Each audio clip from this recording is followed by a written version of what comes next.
Hai. Selamat datang kembali di channel Min Donghua.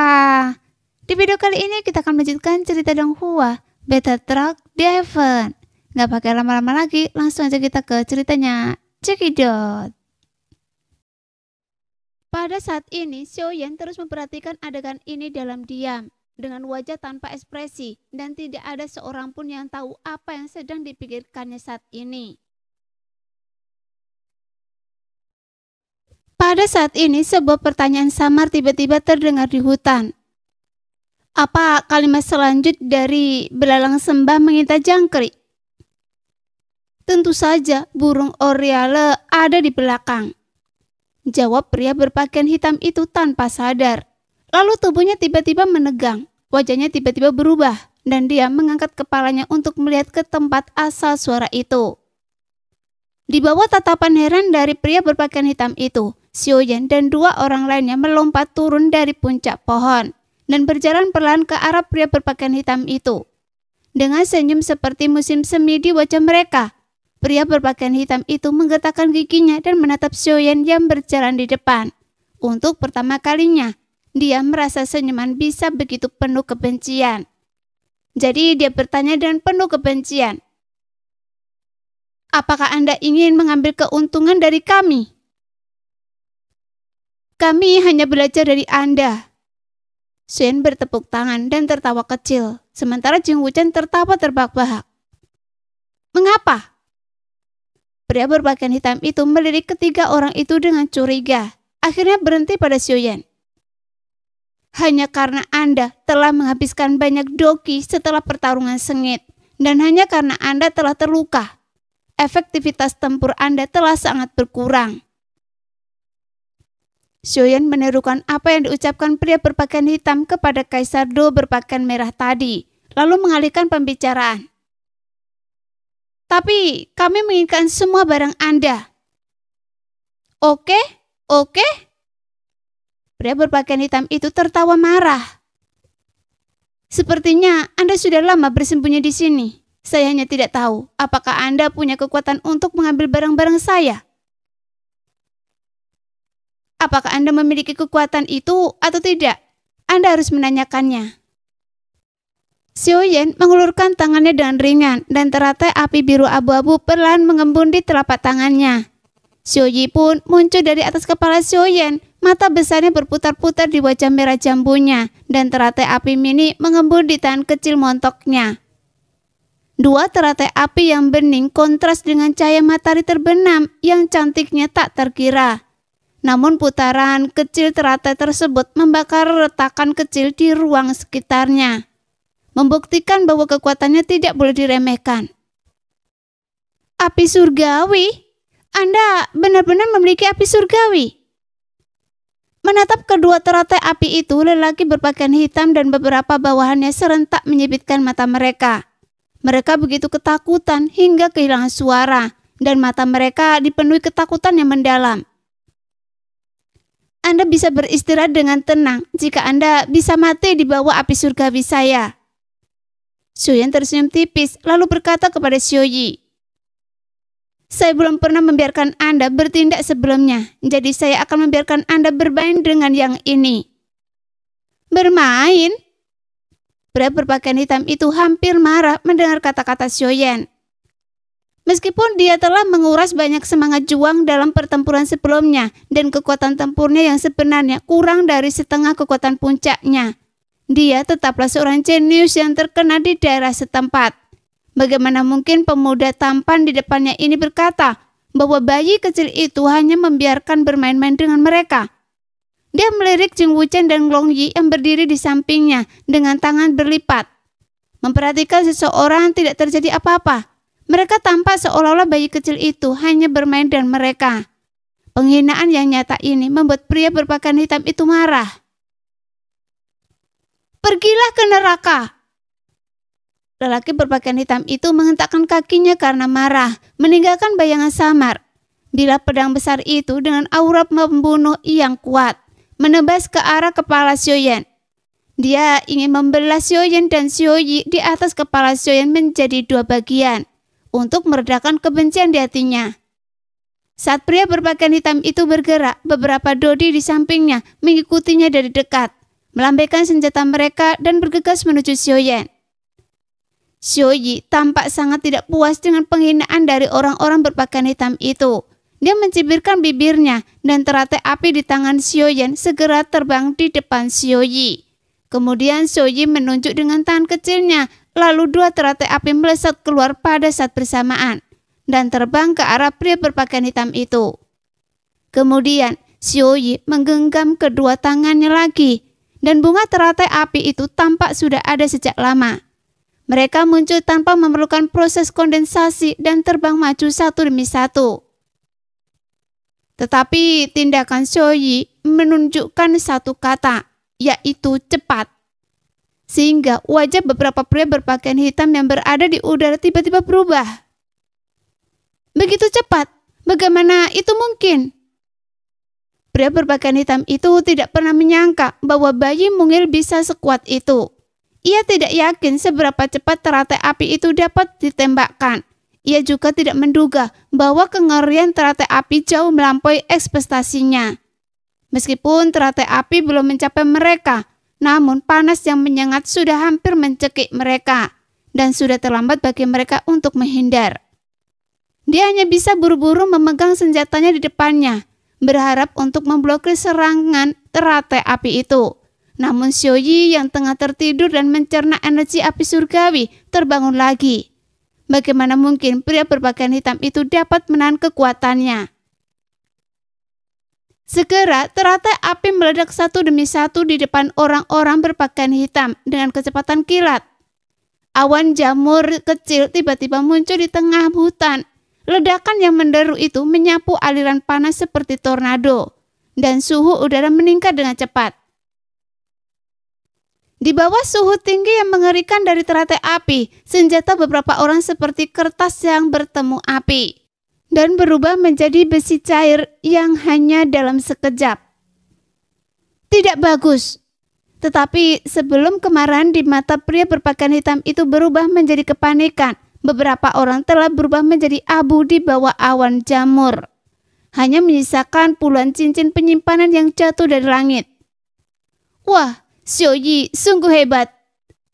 Jing Wuchen ternganga tak percaya saat menatap Xiaoyi yang dengan bangga mengipaskan kunci rambutnya di kepala Xiaoyan. Dia tidak bereaksi untuk waktu yang lama. Long Yi juga menatap Xiaoyi dengan heran, seolah-olah dia tidak mengenali bayi kecil di depannya. Xiaoyi saya semakin lama semakin kuat. Xiaoyan juga terkejut. Dia dengan senang hati menurunkan Xiaoyi dari kepalanya dan menyentuh kepala si kecil dengan penuh kasih sayang. Xiaoyi menyipitkan matanya dan meringkuk dalam pelukan Xiaoyan, tampak menikmati keintiman Xiaoyan. Si kecil ini pandai sekali bertingkah lucu. Melihat Xiaoyan menggoda Xiaoyi, Jing Wuchen dengan sadar membersihkan medan perang. Saudara Xiao, kemarilah dan lihat. Ada apa? Suara Jing Wuchen menarik perhatian Xiaoyan dan Long Yi yang sedang bermain dengan Xiaoyi. Begitu banyak inti sihir, begitu banyak koin berpola naga. Jing Wuchen dengan gembira mengeluarkan barang-barang dalam cincin penyimpanan satu persatu. Inti sihir, botol obat-obatan, senjata dan koin berpola naga ditumpuk seperti gunung di tanah, bersinar terang dengan cahaya yang menyilaukan. Namun Xiaoyan tidak peduli dengan ramuan ajaib dan koin berpola naga, tetapi tumpukan besar inti sihir itu tetap membuat Xiaoyan merasa bersemangat. Sebagian besar inti sihir yang dipanen kali ini adalah bintang 4. Mungkin awalnya dimiliki oleh lusinan dodi ini, tetapi ada juga beberapa inti sihir bintang 5. Jika ini terus berlanjut, Nan Erming, Ziying, Lang Tian, dan bahkan Mu'er akan dapat meningkatkan kekuatan mereka dengan cepat, dan segera dia akan dapat memiliki beberapa dodi bintang 6 lagi, yang sungguh hebat. Terlebih lagi, meskipun dia tidak terlalu menganggap penting senjata dan perlengkapan ini, namun senjata dan perlengkapan itu masih dapat digunakan untuk membangun kekuatan keluarga Xiao. Jadi Xiaoyan sangat gembira, dan keinginannya untuk mendapatkan sesuatu dari perjalanan yang ke lingkaran dalam menjadi kuat. Kita bisa menghasilkan banyak uang sekarang tanpa usaha apapun. Jing Wuchen menarik kegirangan. Matanya terbuka lebar. Mereka yang bisa masuk ke lingkaran dalam memang tidak sekaya udang-udang kecil di lingkaran luar. Saran saya, di masa mendatang, tidak peduli apakah kita bertemu monster atau manusia, kita tidak boleh membiarkan mereka pergi. Jika dewa menghalangi kita, kita akan membunuh dewa. Jika Buddha menghalangi kita akan membunuh Buddha. Jing Wuchen berteriak kegirangan. Tangannya tanpa sadar menepuk bahu Long Yi. Tepukan itu makin lama makin berat hingga Long Yi menatapnya tajam. Dan dia pun menarik tangannya karena kecewa. Singkirkan barang-barang Anda. Pertempuran tadi cukup berisik dan dapat dengan mudah menarik perhatian. Sebaiknya kita pergi dari sini dulu. Melihat senja yang berangsur-angsur terbenam, Xiaoyan mengingatkan dengan hati-hati. Oke. Hanya dalam sekejap semua rampasan telah diambil oleh Jing Wuchen. Bahkan tubuh buaya perang pun tidak tertinggal. Ayo pergi. Bagaimana dengan anak kecil ini? Jing Wuchen menunjuk Xiaoyi yang sedang tertidur lelap di atas kepala Xiaoyan dan berkata, taruh saja di kepala saya seperti ini.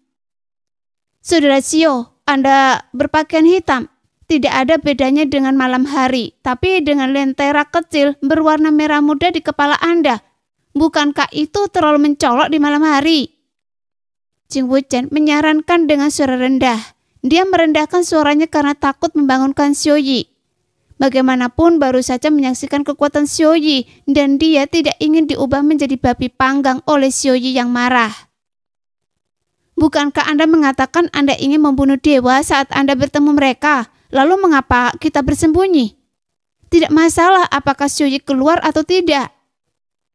Xiaoyan tertawa dan sosoknya melayang turun di bawah pohon tak jauh dari sana. Lihat, gunung-gunung di sini tinggi dan hutannya lebat. Berbeda dengan alam terbuka di mana semua orang bisa melihat Xiaoyi sekilas. Jika mereka ingin melihat Xiaoyi, mereka harus sangat dekat dengan kita. Jangan khawatir. Selama ada orang atau monster yang mendekat, mereka berada dalam jangkauan kekuatan jiwa saya, dan saya akan menemukan mereka sebelum mereka menemukan kita. Xiaoyan menyentuh hidungnya. Yang terpenting adalah Xiaoyi pasti tidak ingin kembali. Meskipun Xiaoyi yang tampak sedang tertidur, dia tiba-tiba melompat berdiri. Dia mencengkeram kepala Xiaoyan sambil tersenyum dan tertawa puas. Jelas dia sangat senang mendengar perkataan Xiaoyan. Tetapi ada sedikit rasa permusuhan di matanya saat dia menatap Jing Wuchen. Si kecil ini pura-pura tidur. Saya penasaran kenapa dia tertidur setelah keluar. Ternyata dia takut saya akan memanggilnya kembali. Xiaoyan tiba-tiba menyadari. Bisakah Anda menahan diri sedikit? Jing Wuchen menatap Xiaoyi dengan seksama dan tak dapat menahan diri untuk mengingatkannya. Itu tidak masalah. Melihat Jing Wuchen terus-menerus mengingatkan dengan baik, Xiaoyan menusuk Xiaoyi dengan jarinya, sehingga Xiaoyi mengerutkan hidungnya pada Jing Wuchen. Namun selama dia tidak kembali ke dunia gelap di dalam tubuh Xiaoyan, Xiaoyi tidak keberatan dengan permintaan lainnya. Kemudian dia menepukkan tangannya dan menarik kembali api yang masih berkobar di sekucur tubuhnya ke dalam tubuhnya. Begitu api itu menghilang, Xiaoyi yang mengenakan ikat perut merah jambu tampak tidak berbeda dari bayi yang lucu. Tetapi jika Anda perhatikan dengan seksama, Anda dapat melihat bahwa ada api yang menyala di pupil Xiaoyi, dan gelombang api merah dapat terlihat mengalir perlahan di bawah kulitnya yang tembus cahaya. Baiklah, Xiaoyan mengangguk tanda setuju. Ayo, kita akan terus bergerak maju dan menuju ke area terdalam. Setelah berkata demikian, Xiaoyan mengetukkan jari kakinya pelan dan hendak melayang keluar. Namun tiba-tiba berhenti dan pandangannya tertuju pada tanah di bawahnya. Di kaki Xiaoyan tergeletak selembar kertas tua menguning, hanya seukuran telapak tangan, berlumuran darah yang mungkin milik seseorang manusia atau binatang iblis. Kalau saja Xiaoyan tidak memiliki kepekaan yang luar biasa, dia pasti akan mengira benda itu hanya daun yang jatuh. Xiaoyan membungkuk untuk mengambil selembar kertas, menyekat tanah yang menempel di atasnya, dan mengamati pola yang tergambar di atasnya. Kemudian alisnya pelan berkerut. Ayah, apa yang Anda temukan? Long Yi mendekat dan menatap kertas di tangan Xiaoyan dengan rasa ingin tahu. Kelihatannya seperti peta. Jing Wuchen melihat lebih dekat dan berteriak kaget. Tetapi ketika dia melihat bagian peta yang rusak, dia seperti balon yang kempes. Itu hanya peta yang robek, tidak ada gunanya. Tapi Xiaoyan tidak mengatakan apa-apa, matanya tertuju pada selembar kertas sambil berpikir. Jing Wuchen merutkan bibirnya. Bahkan jika itu adalah peta harta karun, lalu kenapa? Saudara Xiao, apakah Anda tahu seberapa rendah kemungkinan menemukan separuh lainnya? Itu mungkin tidak terjadi. Angin malam tertiup dan Xiaoyan mengangkat kepalanya dari perenungannya dan mengulurkan tangannya untuk merapikan beberapa helai rambut yang menutupi matanya. Dilihat dari darah yang belum kering dan noda yang langsung rontok, peta ini seharusnya baru saja jatuh ke tanah beberapa waktu lalu. Kalau begitu, kita bisa menyimpulkan bahwa peta ini pasti jatuh dari cincin penyimpanan para dodi itu. Sececah harapan terpancar di pupil Xiaoyan. Di bawah cahaya banyak inti sihir dan koin emas, selembar kertas berbentuk seperti daun mati ini memang sudah diabaikan. Oleh karena itu, peta lain yang belum lengkap mungkin ada di dekat kita, atau masih di dalam cincin penyimpanan. Wuchen, cari lagi semua cincin penyimpanan. Longyi dan saya akan mencari tanah di sekitar sini dengan hati-hati lagi. Dan berhati-hati agar tidak bingung dengan daun-daun yang berguguran. Xiaoyan melanjutkan. Kita harus cepat. Kita tidak bisa tinggal di sini terlalu lama. Oke. Longyi segera mengangguk dan mengusap-usap kelopak matanya dengan jari. Tiba-tiba cahaya petir yang nyata keluar dari matanya. Itu adalah mata petir unik milik Longyi yang dapat meningkatkan bidang penglihatannya secara signifikan. Tak ada yang bisa luput dari pandangannya. Pikiran Jing Wuchen bergerak. Dan dia mencari melalui cincin penyimpanannya satu demi satu. Tetapi saat Jing Wuchen dan Longyi menggelengkan kepala satu demi satu yang membuat hati Xiaoyan perlahan melemah. Sepertinya saya hanya berangan-angan. Xiaoyan tersenyum meremehkan dirinya sendiri. Saudara Xiao, jangan khawatir, kesempatan ini adalah kehendak Tuhan dan tidak bisa dipaksakan. Jing Wuchen menghibur Xiaoyan. Saya baik-baik saja. Ini masalah takdir, jadi kita harus senang saat mendapatkannya dan tenang saat kehilangannya. Xiaoyan memaksakan senyum. Lagi pula panen kita sudah cukup bagus. Ayo berangkat. Ya, jalan di depan masih panjang, masih banyak hal baik. Jing Wuchen mengambil selai daun yang digulung dan mengikuti Xiaoyan maju. Namun Jing Wuchen baru saja melangkah 1 atau 2 langkah ketika dia dihentikan oleh Longyi. Jing Wuchen, jangan bergerak. Hah? Jing Wuchen menoleh dengan kebingungan yang mendalam di matanya. Xiaoyan juga berbalik dan menatap Longyi dengan kaget. Tidak mengerti apa yang sedang dilakukan Longyi. Angkat kaki Anda.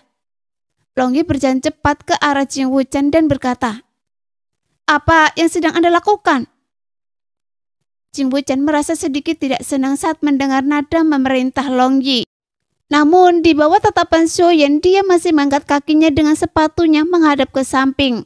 Mereka bertiga tertegun sejenak karena ada gambar robek yang tersangkut di sepatu Jing Wuchen. Segera Xiaoyan melihat peta di tangannya. Dia memandang sisa gambar yang tertempel di sepatunya yang bersih. Dan senyum tipis perlahan muncul di wajahnya. Kapan saya menginjaknya? Jing Wuchen menelan ludahnya, perlahan melepas peta dari sepatunya dan menyerahkannya kepada Xiaoyan. Tapi Xiaoyan tidak mengatakan apapun. Letakkan saja 2 bagian gambar menjadi satu dan bagian yang robek pas sekali. Mata Jing Wuchen melebar lebih besar dari lentera dan senyum juga muncul di wajah kecil Longyi. Setelah mencari ke sana kemari, akhirnya saya menemukannya. Keberuntungan tidak dapat dihentikan. Xiaoyan menatap Longyi dengan gembira, suaranya bergetar karena kegembiraan. Longyi, bagaimana Anda bisa tahu? Berkat mata petir milik saya, dan kebetulan saat saya meliriknya, dia mengangkat kakinya tadi, sehingga saya melihat sedikit warna kuning di tepi sepatunya, yang sama sekali berbeda dengan dedaunan yang berguguran. Longyi tersenyum bangga. Peta ini hampir terkubur di sini karena sepatu bau Jing Wuchen. Anda? Jing Wuchen tersedak oleh lelucon Long Yi. Namun dia segera menjadi lebih bangga daripada Long Yi. Itu karena saya beruntung. Saya bisa menginjak pecahan peta hanya dengan berjalan-jalan. Sebelum Long Yi sempat bereaksi, dia mengusap tangannya dan bertanya pada Xiaoyan, entah karena penasaran atau ingin mengganti topik. Cepat lihat, peta apa itu? Itu memang peta harta karun. Xiaoyan tersenyum dan menunjuk ke sebaris kata-kata kecil di tengah peta dan berkata, lihat, setelah menyusun seluruh prasasti di atasnya, ketika jumlahnya 99, ketika yin dan yang terbalik, rumah harta karun Xiaoyu terbuka dan mereka yang ditakdirkan dapat masuk. Astaga! Jing Wuchen berseru. Saudara Xiao, keberuntungan Anda melawan langit. Long Yi menyedipkan bulu matanya yang keemasan beberapa kali. Semburan kegembiraan muncul di wajah mungilnya. Dia menatap Xiaoyan lalu ke peta harta karun dan menyeringai. Itu semua berkat Anda. Xiaoyan tertawa, tetapi tampaknya memiliki sesuatu. Alisnya sedikit mengernyit dan bertanya dan bingung. Tapi apa maksud angka 99 ini? Apa maksud yin dan yang terbalik? Saya tidak mengerti apa yang Anda katakan. Saya rasa selama kita menemukan lokasi rumah harta karun itu, semuanya akan mudah. Jing Wuchen menyarankan. Benar sekali. Kalau begitu lihatlah peta itu dan coba cari tahu lokasi rumah harta karun itu. Xiaoyan menyerahkan peta. Jing Wuchen mengambil peta itu, melihatnya dengan seksama beberapa kali dan alisnya semakin berkerut. Kenapa? Anda tidak bisa melihatnya? Xiaoyan bertanya. Ini sepertinya peta yang digambar sebelum bencana kuno. Sekarang topografi benua Dodi telah banyak berubah. Tempat yang digambar di peta itu terlalu asing. Meskipun saya kenal sebagai orang yang sok tahu, saya tidak bisa mengatakannya. Jing Wuchen menjawab dengan jujur. Xiaoyan dan Long Yi tampak sangat kecewa. Bukankah ini lebih baik? Bahkan saya tidak dapat menemukan lokasinya yang membuktikan bahwa peluang seseorang untuk sampai di sana lebih dulu sangatlah rendah. Saya rasa orang-orang yang mendapatkan peta sebelumnya juga tidak dapat menemukan tempat itu. Jing Wuchen menatap kedua orang itu dengan ekspresi kecewa di wajah mereka dan tersenyum. Tapi jangan khawatir, meskipun kita tidak menemukan tempat itu, tapi saya punya teman yang ahli dalam hal ini. Baik itu astronomi geografi atau peta bintang. Tidak ada yang tidak diketahuinya. Bahkan hal-hal seperti angka 9 dan pembalikan yin dan yang, menurut saya dia bisa memecahkannya. Benarkah? Xiaoyan sangat gembira dan liontin giok wajah hantu yang dibawa Nan Erming dan Xiao Zhan muncul lagi di benaknya. Namun tidak ada berita lagi sejak Zhenny mengambil peta itu untuk membuat salinannya. Ini menunjukkan betapa sulitnya menguraikan peta harta karun.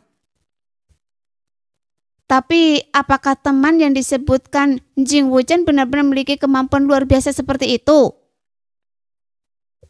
Tapi Anda juga mengatakan bahwa ini mungkin peta dari sebelum bencana kuno. Bisakah teman Anda benar-benar menguraikannya? Teman saya awalnya memiliki bakat luar biasa dalam kultivasi. Jika dia berkonsentrasi pada kultivasi, saya tidak berani mengatakan bahwa dia akan menjadi seorang jenius yang tak tertandingi. Tetapi dia pasti akan menjadi seorang jenius tingkat atas. Namun dia kebetulan terpesona oleh misteri zaman kuno. Jadi dia menghabiskan hampir seluruh energi dan waktunya untuk mempelajari misteri zaman kuno. Jika dia tidak dapat menguraikannya, saya pikir hanya akan ada sedikit orang di benua Dodi yang dapat menguraikannya. Jing Wuchen tersenyum percaya diri sehingga Xiaoyan merasa lega. Ia yakin bahwa orang seperti itu akan memperoleh hasil yang luar biasa, tidak peduli bidang apapun yang digelutinya. Dia bahkan memutuskan untuk kembali dan bertanya pada Zhenny. Setelah pengalaman ilusi ini selesai. Jika masih belum ada petunjuk tentang peta liontin giok wajah hantu, dia mungkin juga memberikannya kepada teman-teman Jing Wuchen untuk dicoba. Melihat ekspresi Xiaoyan berangsur-angsur membaik, Jing Wuchen melanjutkan. Lagi pula, orang ini tidak hanya setia tetapi juga berprinsip. Dia tidak akan pernah membocorkan rahasia. Chen mengangguk penuh terima kasih, lalu tak kuasa menahan diri untuk menatap Ching Wuchen dengan sedikit rasa terkejut. Mengapa semua teman yang Anda kenal adalah orang-orang yang aneh? Benua Dodi begitu besar sehingga ada banyak hal aneh di sana. Jadi tidak semua orang punya tujuan untuk berlatih. Ching Wuchen bercanda dalam hati. Saya tidak melakukan pekerjaan saya dengan baik, jadi saya kenal banyak orang yang pelajari hal-hal yang tidak biasa. Beberapa hal tidak dapat diputuskan hanya dengan kekuatan. Sebaliknya, beberapa orang aneh dapat memainkan peran yang tidak terduga. Keesokan paginya, sisa malam baru saja memudar dan matahari merah terbit perlahan. Semua gunung dan punggung bukit diselimuti cahaya pagi. Kabut pagi berwarna putih susu mengalir perlahan di hutan, melilit setiap pepohonan yang menjulang tinggi. Di atas pohon, 3 sosok tinggi berdiri menghadap angin. Mereka adalah Xiaoyan, Long Yi, dan Ching Wuchen. Malam tanpa tidur tidak mempengaruhi kondisi mental ketiga pria itu. Mereka sedang bersemangat saat ini. Mata mereka tertuju pada tebing di atas pegunungan yang jauh. Tebing ini berbentuk seperti pisau, sangat curam dan berwarna agak kemerah-merahan. Seolah terkena warna matahari karena terpapar terik matahari dalam waktu lama, membuat orang yang memandangnya akan merasa sedikit gerah. Yang paling mengejutkan mereka bertiga adalah ketika di tengah perjalanan menuju tebing, tiba-tiba muncul sebuah batu besar yang menjulang tinggi ke udara, seakan-akan jatuh dari langit dan menancap di tebing tersebut. Terlebih lagi, warna batunya bahkan lebih aneh lagi. Batunya ditutupi lingkaran hitam dan coklat di seluruh bagiannya. Area hitamnya sangat pekat sehingga membuat orang merasa kedinginan dan takut. Sedangkan area coklatnya sangat keriput seperti kulit badak, yang sama sekali tidak mirip batu. Tebing ini sungguh ajaib. Tebing ini bisa membuat orang merasa panas di hati mereka. Namun yang paling ajaib adalah batu ini, warnanya sangat aneh. Pasti itu harta karun. Tatapan mata Ching Wuchen berbinar. Saudara Xiao, ayo kita gali batu itu. Xiaoyan tampaknya tidak mendengar kata-kata Ching Wuchen. Matanya mengamati tebing dan batu. Setelah sedikit mengernyit, dia menatap kosong ke arah pohon di tebing di sebelah batu. Dan rasa gembira perlahan muncul di wajahnya dan dia berseru kaget. Tempat ini memiliki energi yang. Saya tidak menyangka tebing ini menjadi tempat yang penuh dengan energi yang. Seruan pelan Xiaoyan membuat Ching Wuchen dan Long Yi ketakutan.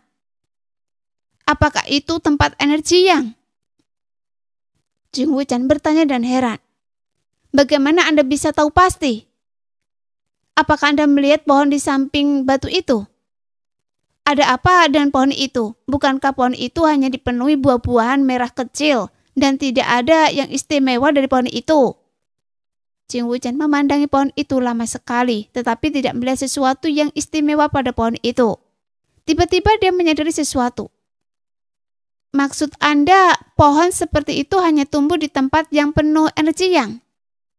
Iya, meskipun saya belum pernah melihat pohon jenis ini, tapi saya sangat familiar dengan buahnya. Xiaoyan berbalik dan berkata kepada mereka berdua dengan gembira. Itulah buah kehidupan yang akan segera matang. Pohon kehidupan hanya tumbuh di tempat-tempat yang berunsur yang. Pohon itu harus menyerap esensi matahari selama 1000 tahun, lalu akan berbunga selama 1000 tahun, dan berbuah selama 1000 tahun. Mata Long Yi mulai bersinar, dan senyum bahagia tiba-tiba muncul di wajah kecilnya. Dia tidak asing dengan buah kehidupan. Dia pernah mendengar Xiaoyan memperkenalkannya saat Xiaoyan sedang menyempurnakan pil permajaan. Buah kehidupan. Anda mengatakan buah merah kecil itu adalah buah kehidupan. Mata Ching Wuchen tiba-tiba berbinar.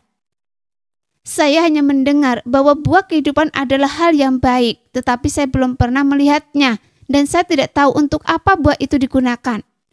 Saudara Xiao, bisakah Anda memperkenalkannya kepada saya?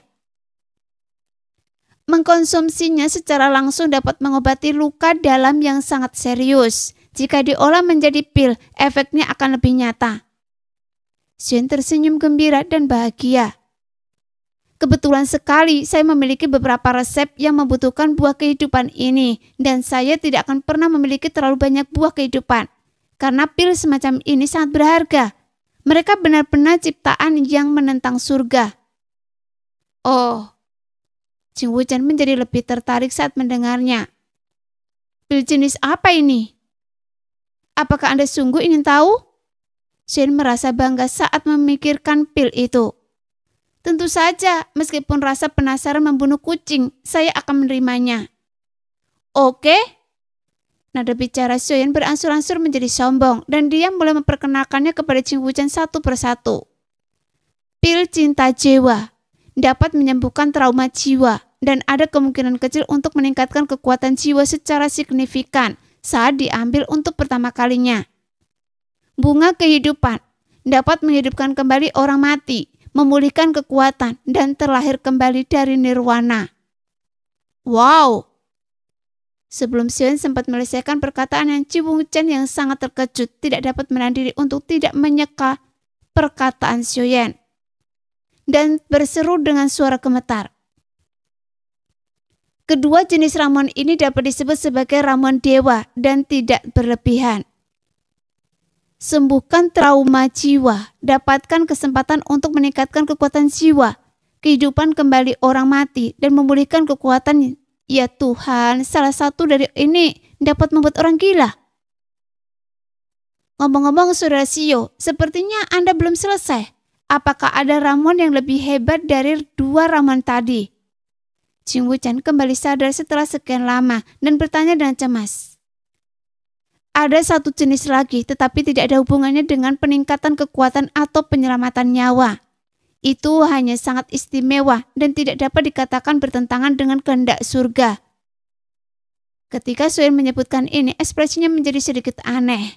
Di bawah desakan mata Jing Wuchen yang berapi-api, dia perlahan berkata, pil peremajaan dapat membuang orang lebih muda. Pil peremajaan? Jing Wuchen tercengang saat mendengarnya. Dia tidak tahu apakah karena efek pil ini terlalu luar biasa atau karena sangat kontras dengan dua pil mengejutkan sebelumnya. Dan ekspresinya menjadi seaneh Xiaoyan. Setelah tertegun cukup lama, dia tiba-tiba melompat berdiri, membelalakkan matanya dan berteriak. Sudah Xiao, apakah yang Anda bicarakan adalah pil peremajaan yang hanya muncul dua di sebuah pelelangan dan menarik perhatian banyak wanita untuk berebut mendapatkannya? Xiaoyan mengangguk. Dia mencubit pahanya dengan keras. Rasa sakit yang menusuk membuktikan bahwa dia pasti tidak sedang bermimpi. Kemudian Jing Wuchen mengutuk. Sialan! Apakah Anda berhasil? Melihat Xiaoyan mengangguk, keterkejutan Jing Wuchen langsung berubah menjadi kegembiraan. Matanya penuh dan bintang-bintang kecil yang berkelap-kelip. Ya Tuhan, saya tidak menyangka ternyata Anda yang berhasil. Hebat sekali, hebat sekali. Ada apa dengan Anda? Mengapa Anda begitu bersemangat? Xiaoyan melihat Jing Wuchen begitu bersemangat hingga dia hampir kehilangan ketenangannya dan dia tidak memahaminya. Ia berpikir dalam hati, mengapa sebagai pria begitu gembira dengan pil yang disukai wanita. Serius nih, sial, saya rasa Anda menjadi bodoh karena latihan dan Anda masih tidak mengerti apa arti pil permajaan ini bagi kami para pria. Jing Wuchen hampir pingsan karena Xiaoyan. Tahukah Anda berapa banyak wanita yang memukul dada dan menghentakkan kaki menyesal tidak berpartisipasi dalam pelelangan itu? Tahukah Anda bahwa sekarang hampir setiap keluarga besar mengirim orang untuk berjongkok di rumah lelang setiap hari untuk menunggu berita tentang pil permajaan? Itulah pil permajaan yang membuat semua wanita di seluruh benua Dodi tergila-gila. Itu adalah pil yang tak tertandingi, yang tidak akan pernah gagal untuk memikat para gadis. Sialan, berteman dengan orang seperti Anda sungguh merupakan berkah terbesar dalam hidup saya. Xiao, jika itu memungkinkan, tolong buatkan beberapa pil untuk saya. Dan saya tidak percaya ada wanita yang dapat menahan godaan awet muda. Dia harus menyerahkan dirinya ke pelukan saya dengan patuh, kan? Jing Wuchen meneteskan air liur. seolah wanita cantik itu sudah mabuk dalam pelukannya. Xiaoyan sedikit linglung. Dia telah melihat kegilaan beberapa wanita yang berebut mendapatkan pil peremajaan di pelelangan dan tahu bahwa pil peremajaan sangat populer di kalangan wanita. Tetapi dia tidak pernah menyangka sampai sejauh ini. Saat dia mendengarkan kata-kata Qing Wuchen, dia merasa agak bersalah dan berpikir bahwa dia harus memurnikan beberapa pil lagi kali ini. 1 untuk Xiaoqi, 1 untuk Qinglin, 1 untuk Zhenny, 1 untuk Mu'er, 1 untuk Sun-er dan Cailin, 1 untuk Ziying, 1 untuk Qing Wuchen, 1 untuk Le Salong, Nan Erming, Xiuzan dan Feng Bao. Xiaoyan sedang berpikir kosong ketika dia tiba-tiba mendengar Long Yi berteriak.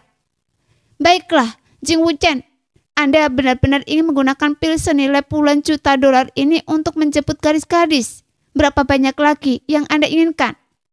Tahukah Anda bahwa untuk mendapatkan pil permajaan bagi leluhur klan iblis, Raja Iblis datang sendiri, menyediakan semua bahan, mengatakan semua hal yang baik, dan akhirnya membayar harga keterampilan bertarung tingkat menengah kelas dunia. Hah? Qing Wuchen sangat terkejut dengan kata-kata Long Yi hingga matanya berkedut. Dia tahu bahwa pil permajaan sangat populer di kalangan wanita, tetapi dia tidak tahu bahwa bahkan Raja Iblis harus maju sendiri dan memohon pil ini. Dan dia tidak tahu bahwa bahkan leluhur bintang 9 dari klan Iblis harus membayar harga seperti itu untuk mendapatkannya. Butuh waktu lama baginya untuk menahan rasa kaget di hatinya. Dia menatap Xiaoyan menjilat bibirnya, tersenyum pahit dan berkata, "Maaf, Kakak Xiao. Saya terlalu bodoh. Anggap saja saya tidak mengatakan apa-apa tadi. Jangankan beberapa pil, bahkan jika saya hanya 1. Saya tidak mampu membelinya, bahkan jika saya menjual diri saya sendiri." Ekspresi frustasi Qing Wuchen membuat Xiaoyan marah sekaligus geli. Xiaoyan menepuk bahu Qing Wuchen dan berkata, "Apa yang Anda bicarakan? Long Yi hanya bermaksud bahwa jika Anda ingin memberikan sebagian hadiah, Anda harus memberikannya kepada seseorang yang layak mendapatkan usaha Anda." Kakak Xiao, Anda tidak perlu menghibur saya. Long Yi benar, lebih baik saya melamun saja tentang pil langka dan mahal seperti itu. Mengetahui betapa berharganya pil permajaan, Qing Wuchen tidak berani berharap Xiaoyan akan memberinya 1. Tidak seserius yang Anda katakan. Pil ini tidak terlalu berguna dalam hal kepraktisan. Pil ini hanya mengenai titik lemah kecintaan wanita terhadap kecantikan. Ditambah lagi, hanya saya yang bisa menyempurnakannya, yang membuatnya langka dan berharga. Xiaoyan tersenyum. Faktanya, kecuali buah kehidupan, bahan-bahan lain untuk memurnikan pil permajaan sangat umum dan tidak sulit ditemukan. Wuchen, jika ada wanita yang benar-benar ia cintai, Anda tak perlu bertanya. Saya akan menyempurnakannya untuk Anda sebagai hadiah kecil untuk adik ipar saya. Xiaoyan berjanji pada Qing Wuchen sambil tersenyum tipis. Saya menghargai kebaikan saudara Xiao. Qing Wuchen tercengang saat mendengarnya. Matanya berkaca-kaca, lalu dia berkata kepada Xiaoyan dengan serius. Hanya dengan melihat panas di mata kakak Xiao saat melihat buah kehidupan, saya tahu bahwa buah kehidupan sangat penting bagi kakak Xiao. Bagaimana mungkin saya membiarkan Anda menyanyiakan bahan obat yang langka seperti itu untuk wanita yang saya cintai? Betapapun berharganya ramuan itu, dapatkah ia dibandingkan dengan persahabatan yang tak ternilai? Xiaoyan langsung bertanya balik. Lagi pula, ada begitu banyak buah kehidupan di pohon itu. Apa salahnya menggunakan 1 untuk memberikan pil permajaan bagi wanita yang disukai saudara saya? Setelah mendengar pertanyaan Xiaoyan dan menatap mata Xiaoyan yang menatapnya, Qing Wuchen menundukkan kepalanya. Dengan cepat menyeka air mata dari sudut matanya sebelum mendongak dan berkata, "Setelah bertemu Danding, saya tidak lagi percaya pada persahabatan. Tetapi sejak bertemu dengan saudara Xiao, saya percaya lagi bahwa ada persahabatan yang tak ternilai di dunia ini. Wuchen, benar-benar terima kasih kepada saudara Xiao." sangat sopan. Tidak seperti Jing Wuchen yang kukenal yang suka bermain-main dengan kehidupan dan tidak terkendali. Xuan terkekeh dan bercanda. Saya menjadi seperti ini setelah bertemu dengan Anda. Jing Wuchen terhibur oleh Xiaoyan dan hatinya berangsur-angsur tenang dengan senyum di matanya. Saya terkejut atau terharu sepanjang jalan bersama Anda. Anda menghancurkan kondisi pikiran yang telah kubina setelah bertahun-tahun mengembara di dunia seni bela diri ini. Nah, demikianlah cerita hari ini. Terima kasih sudah selalu menonton video Min Er sampai selesai. Sampai jumpa lagi di video selanjutnya. Bye-bye.